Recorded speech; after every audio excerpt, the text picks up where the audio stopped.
You're listening to Nick Prince and SUEL on Chatterbox UK.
And now on Chatterbox UK, we're just lucky enough to welcome for the very first time Suzi Kory. Suzi, welcome. How are you? Hello, Suzi. I'm fantastic. It's still morning here in Canada.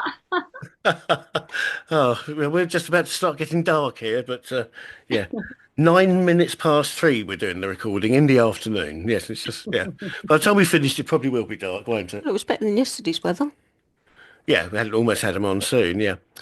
Okay, we're chatting a little bit off air about how it all started, but, well, how you got into the singing bit and how old you were. We'll talk about that in a moment. Let's go right back to being a kid. So, you're at home, you're growing up. What influences was it? Was it what your parents were listening to, or what sort of grabbed you music-wise when you were like sort of young? So it's funny because my mother was listening to country at the time. She was born and raised in Lebanon and came to Canada after she got married. She was still fairly young in her early 20s, But myself, I personally got into rock music and I became a huge fan of Guns N' Roses. Hmm. And they were my first concert when I was 14. And I always say that's really was the pivotal moment for me. I went to that show and it was my first concert. And I went, okay, that's what I want to do with my life. I want to be a performer. And I was inspired by Axl Rose. And I told my parents that, and they said, no, you're not going to do that. You're going to get a proper job. And so I ended up going into the airlines and I worked that for about 20 plus years. And it wasn't until much later in life that I decided, my kids were a little bit older and maybe I could try and pursue this thing that I had dreamed about when I was a kid. And since then, it's just been one incredible thing after another. And the irony is that the reason I decided to pursue it later was again involving Axl Rose. It was my 40th birthday. And I said to my friends, all I want for my birthday is to meet Axl. And they said, how are you going to do that? She's clearly lost her mind. I flew to LA. I drove to his home. And when I was 2 minutes away, he was out there walking. And so I met him. Yeah. And, I told him I've come here all the way from Toronto. It's my birthday. All I want to do is meet you. You are the reason that I absolutely love music. And I would have wanted to be a performer. I didn't pursue it, but it's what I wanted to do. And I just wanted to meet you for my 40th. And so we took a picture together. I posted it online on Facebook, and some magazines picked it up. And this picture went viral all over the internet because at that time, this was 2015, nobody had seen Axl Rose in 2 years. So I kind of got my 15 minutes of fame with him. But that meeting reignited everything that I felt when I was 14. And I went, you know what? I'm going to try this thing that I've been wanting to do, which is to become a musician. And from there, it's been one incredible story. I like it. It is I like very that good. a lot. Yeah, yeah, I really do. Yes, so a real chance meeting. That's yeah, I like it. Well, when you said this is what I wanted to do, what did he give you encouragement? What did he say to you when you said that? That he's the reason that you're into rock music and that. What did he say? Well, I'm sure he gets that a lot, obviously being such a big superstar. But I'm glad I met him later in life because there are stories of him when he was earlier, when he was younger, and he wasn't so kind, but he was very polite. He's actually a little bit shy. And it was funny because he was just like, oh, really? Like, yeah, you're the reason that I was wanting to really become a singer and so on. And I said to him, hopefully one day you and I will sing together. And yeah, but he was very, very kind and understanding, and he thought it was really cool that I'd come all the way from Toronto just to say hi. Well, absolutely, absolutely. So, of course, you know what he's been saying ever since, and every time he picks up a magazine that's had a picture of you two together, it just reminds him of the day, and he talks to all his friends about it. And Axel goes on and on about the day that he met Suzi Kory. Yeah. Yep, he talks about nothing else. There Sorry. you go. That's what I like to think. I'm not sure if that's quite what happens. He probably thinks I sold the photo to magazines or something, but I didn't, just to be clear on that. Well, Yeah. the only thing is it's so funny because I look back and I go, well, I wish at that point I had already started my music career, which I had not. I was just thinking about it. And it was that moment that really reignited everything for me. So at least if I had some music of myself, it would have been great, at that time. But anyhow, everything happens as it should. Okay, right. So we've got you meeting him when you're 40. Right. So singing. What did you start doing? Did you start singing in bars or clubs, or did you go straight into writing your songs and into a studio? What happened next after your 40th? I decided, like I was mentioning, that I wanted to pursue this music thing, and I really wasn't sure where to start. And then some friends told me, well, here around the city, and I'm sure you have them in the UK, there's open jams where you get up with a band and you can do a song or two. And it's kind of like karaoke, but you're doing it with a full band. So it's not as, with a recording, you're actually playing with a live band. And that was my biggest learning was just getting up with these musicians. And a lot of these musicians are top-notch musicians because they play with a lot of big name artists. But when they're off the road, this is what they do to continue having some form of work. And so some of these musicians have played with some of the biggest artists around the world, and you get up there and sing with them. And one after another, I would get some of these musicians coming up to me afterwards and saying, you know what, we get a lot of people coming up on stage who just want to sing and they're not so great, but you're actually good and you should consider this. And I think that for me went, okay, well, if these guys who know what they're talking about think that I'm doing great, I'm going to pursue this further. And I kept doing that. I would just go to these open jams all around the city, and it gave me a chance to get up on a stage. And as nervous as I was, and I had no idea what I was doing or how to move on stage or how to talk to people, but that was really the learning ground for me, that taught me how to perform. Well, we got to know you through Chris Spearer at Space Angel Music, and a couple of your songs. 1975 was one, and also Got a Feeling. They've met you through those, and they've both been recently on the Hit or Miss show, which is on a Sunday here, quite big in the UK and also on the Netherlands. And a few other countries, there's listeners. But I mean, at the end of the day, that's where the bases are. And they vote for the songs where they think it's going to be a hit or a miss while they're playing. One of them got through to a semi-final place. And when you think there's 12 that didn't get anywhere near, so it got through. But the previous one, which must have been 1975, it walked it. It absolutely walked it. Sort of like, yeah, hit. That's all coming through. So yeah. So two songs we've entered, and one to a semi-final, one straight to a final. So obviously getting known in the UK seems quite easy, really, doesn't it? And You know what? That's so funny. And that makes me feel great. And I'll tell you why. That song, 1975, is not even released yet officially. So there we go. The fact that you just told me that, I had no idea. And it's coming out next year officially, where I'm going to be releasing it to all the streaming platforms. And so that's fantastic news.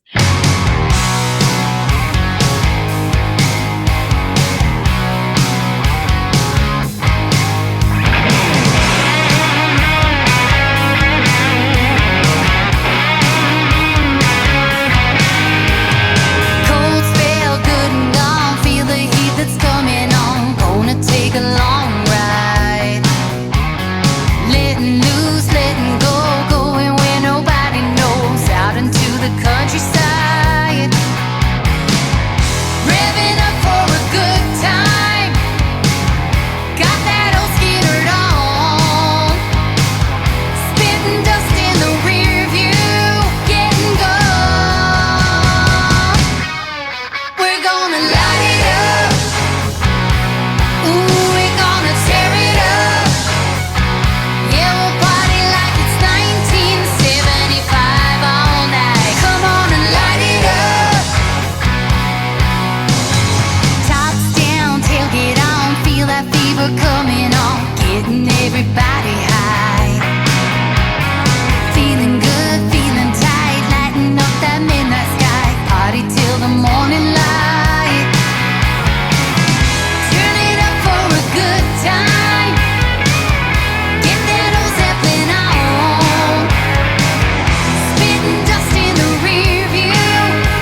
it's funny because it's a cross between country, but it's really rock because it's a Yes, little heavy, yes. right?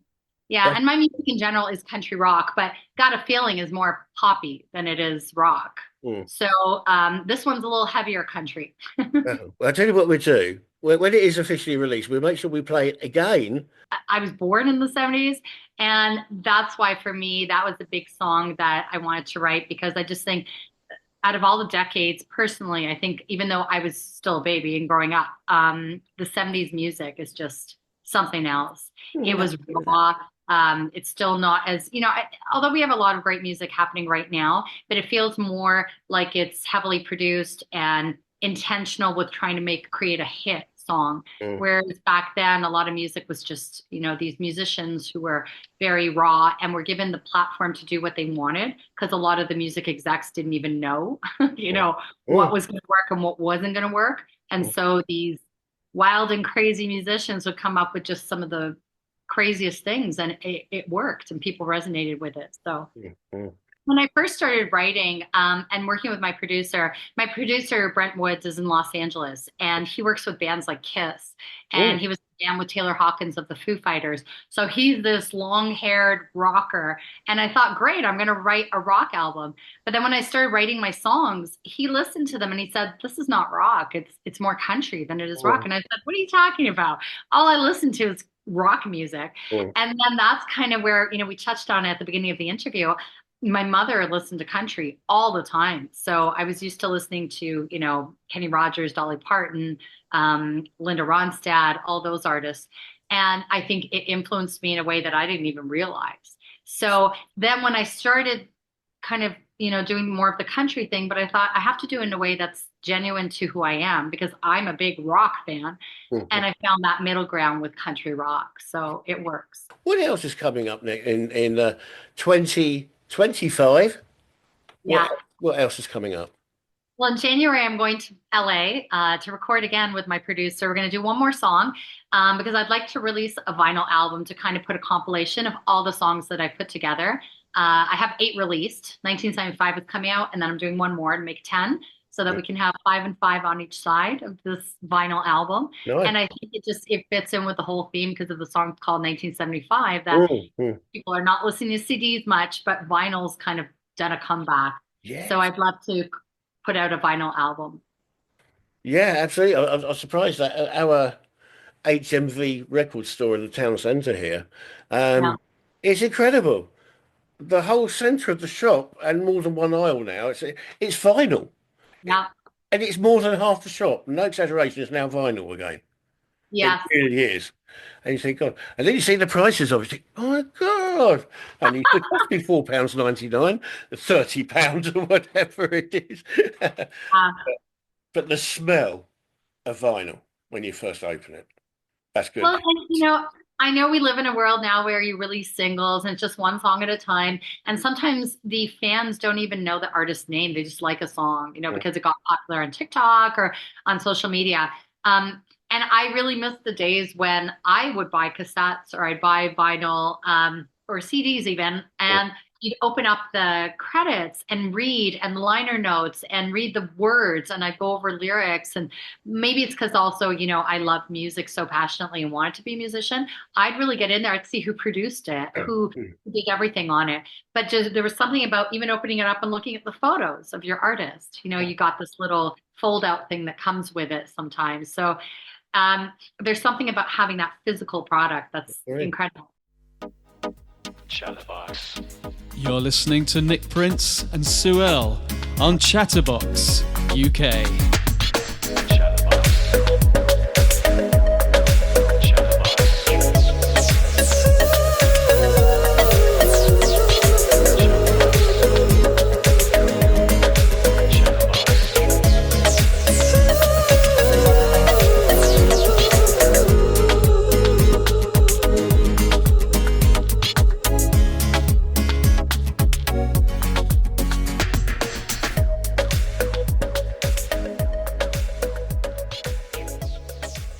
Sue, you were going to ask something. I've got a question for you. If you could write a song, who would you write it for and who would you like to sing the song? Probably Stevie Nicks. He's one of my Yeah, from Fleetwood Mac. And, I love Fleetwood Mac as a band, but her solo stuff as well.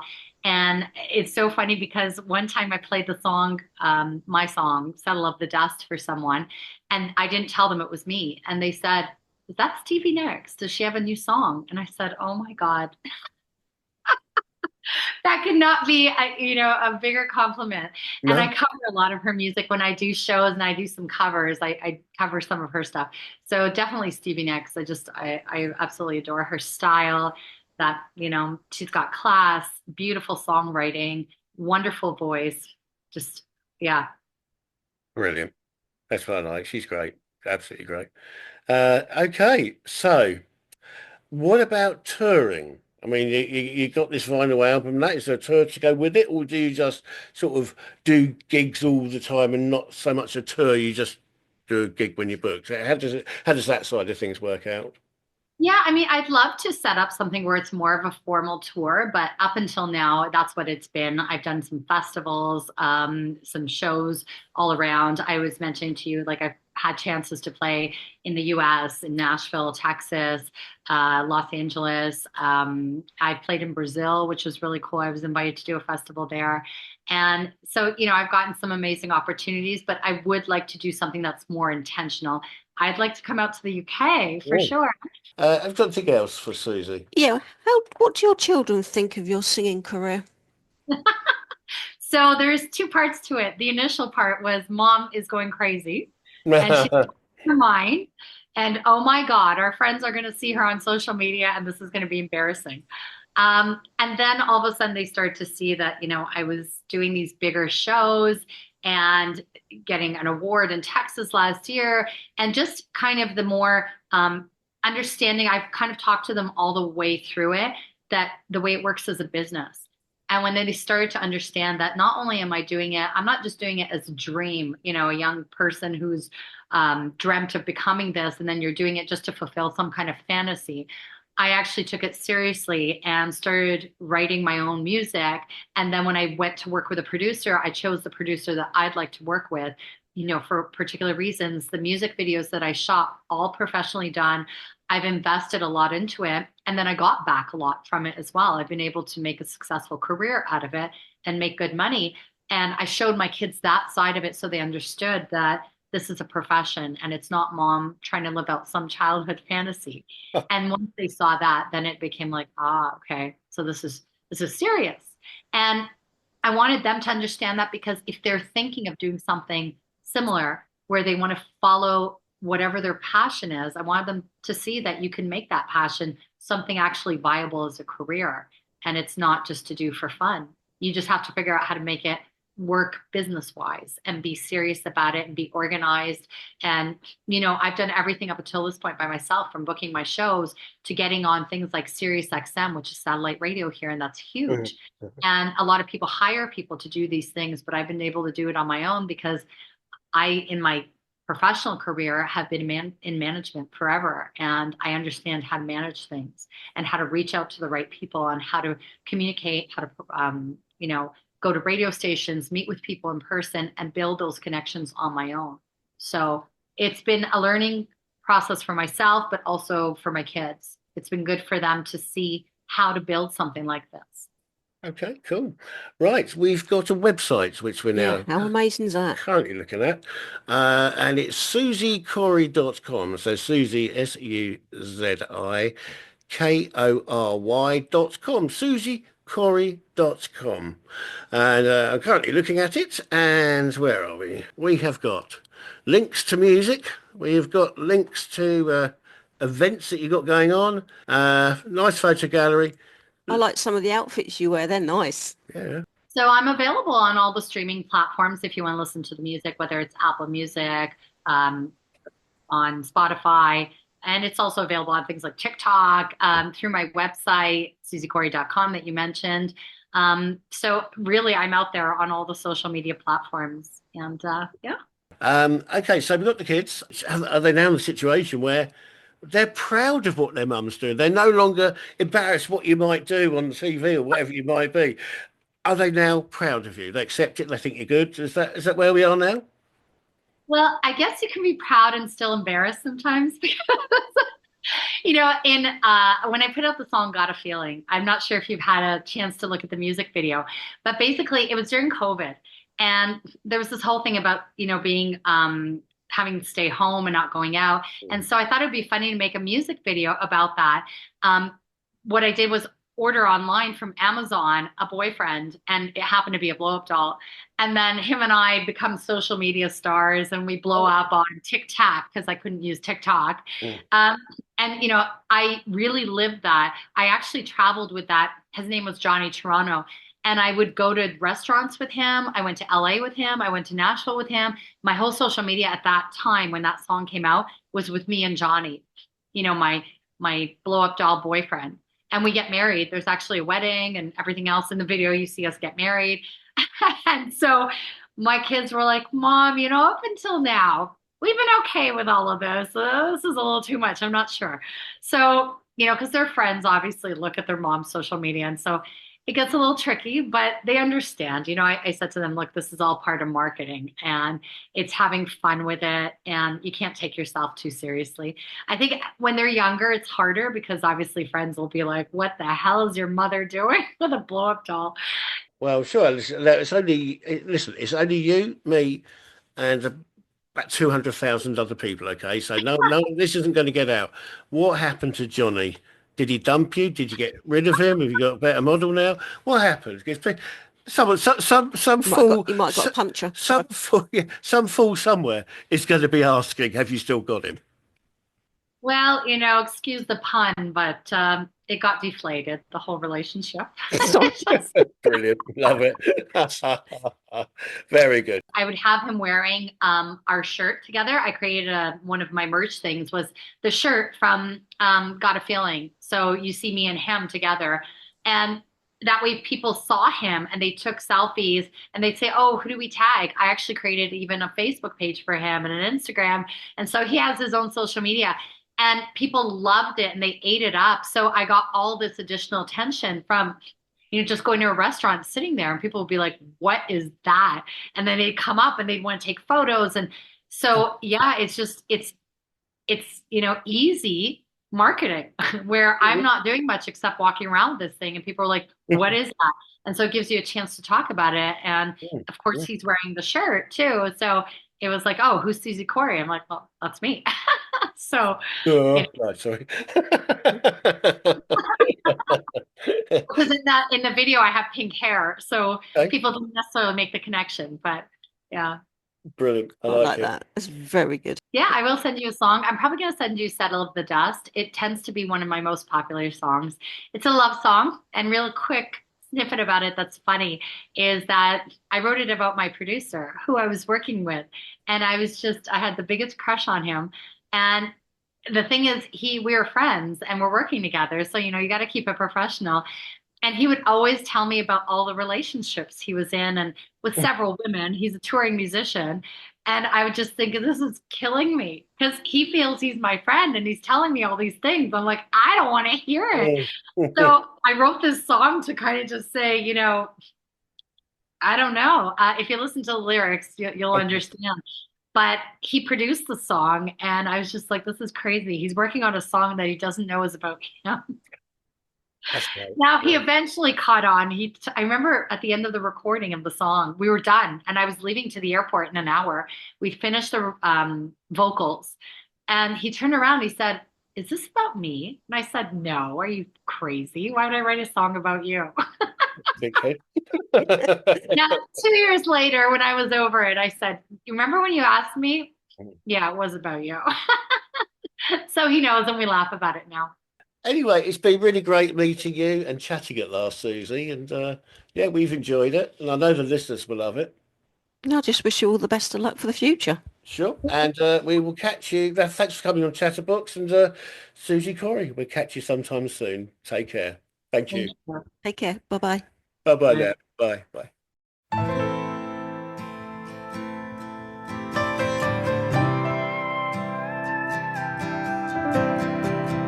You've been running around like all them wild horses, chasing after a dream, nobody tying you down.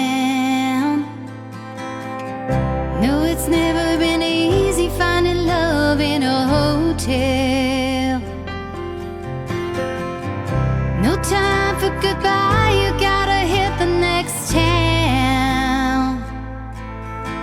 But before you go, you gotta know.